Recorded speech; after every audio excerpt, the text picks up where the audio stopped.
नमस्कार, मी ऐश्वर्या अटवार लोक निर्धार चॅनलमध्ये स्वागत करते। आता आपण प्रमुख अभिनेत्रीला भेटूया, सुकन्या कुलकर्णी मॅम यांना। ऍक्च्युली हे तर माझे फेवरेट आहे, त्यांची बाई पण भारी देवा मूवी मी खूपदा बघून झाली आहे। तर तुम्ही या ह्याच्याबद्दल काय सांगाल मूवी बद्दल? तू आधी मला बघितलेस का याच्या आधी कुठे? बाई पण सोडल्यास?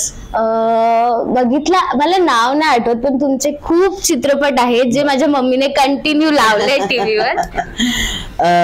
पहिल्यांदा मी आणि मनोज जोशी यांनी आभाळमय नावाची सिरियल केली होती, ज्याच्यामुळे झी मराठी सुरू झालं, अल्फा सुरू झालं, यादी अल्फा होतं।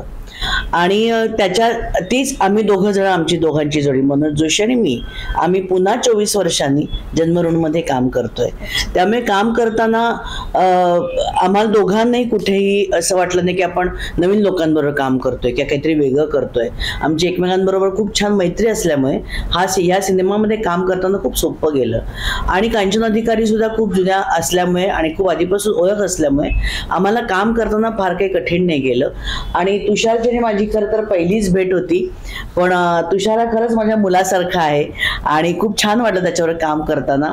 त्याला असं तुझ्यासारखाच खूप प्रॉब्लेम आहे मराठीचा, पण कारण तो नागपूरचा आहे आणि त्याने हिंदीतून खूप काम केलं आहे, म्हणून त्याला मराठी बोलताना खूप कठीण गेलं।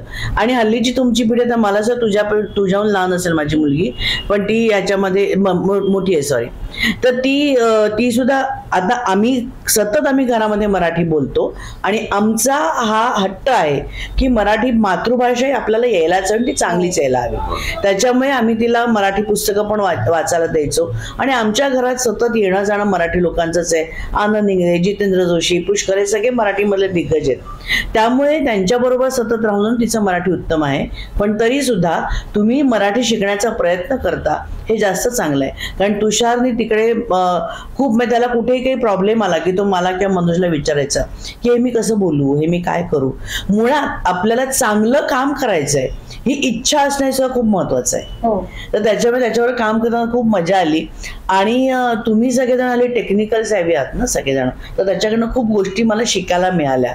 मोबाईल मधल्या व्हिडिओ शूट कसं करायचं, एडिट कसं करायचं, हे खूप शिकवलं। त्यामुळे आम्हाला मजा आली, कारण हे सगळं शूटिंग दापोलीला झालंय, त्यामुळे दापोलीला जाता येता आम्ही दोघं एकत्र असायचो।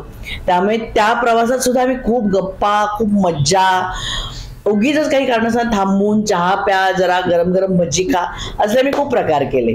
त्याचं डाएट मी मोडलं माझ्यामुळे, म्हणलं जाऊ दे आजच्या दिवस वगैरे असं करून, पण आम्ही ती मजा केली तिकडे। त्यामुळे मनोज जोशी, मी आणि आमच्या तिघांचं जास्त एकत्र काम होतं, तर आम्ही तिघांनी खूप धमाल केली, त्याचप्रमाणे उत्तम कामही केलं आणि ते काम करण्याची मजा घेतली तर आपण छान काम करू शकतो। त्याच्यामुळे ती मजाही घेतली। त्यामुळे जरी मी आणि मनोज जोशी 24 वर्षांनी पुन्हा एकत्र आलो तरी कुठे तो परकेपणा नव्हता, तोच आपलेपणा होता आणि तोच ह्याच्याकडनं सुद्धा आम्हाला मिळाला आणि त्याला आमच्याकडनं मिळाला असावा। तर त्यामुळे खूप मजा आली काम करताना। 15 मार्चला आमचा जन्मऋण नावाचा सिनेमा येतो आहे आणि या सत्यकथेवर अवलंबून आहे आणि तुम्ही जरूर बघा। आणि अशा वेळा स्त्री कशी खंबीरपणे उभी राहते हेही तुम्हाला कळेल आणि माझी खात्री आहे त्याप्रमाणे तुम्ही सुद्धा थोड्याशा सावध सुद्धा व्हाल। तेव्हा तुम्हाला खूप खूप सगळ्यांना शुभेच्छा। 15 मार्चला आपण चित्रपटगृहात भेटूया आणि चित्रपटगृहात येऊनच हा सिनेमा बघा। प्रत्येक मराठी चित्रपटगृहासाठी बनवलेला असतो आणि त्याच्यासाठी तो तिकडेच जाऊन बघायचा असतो। 3 तास आपण त्याच्यामध्येच राहतो, तेव्हा तो चित्रपट आपल्याला कळू शकतो, त्याची मजा आपण घेऊ शकतो आणि तो आपण अनुभवू शकतो। तेव्हा नक्की या 15 मार्चला।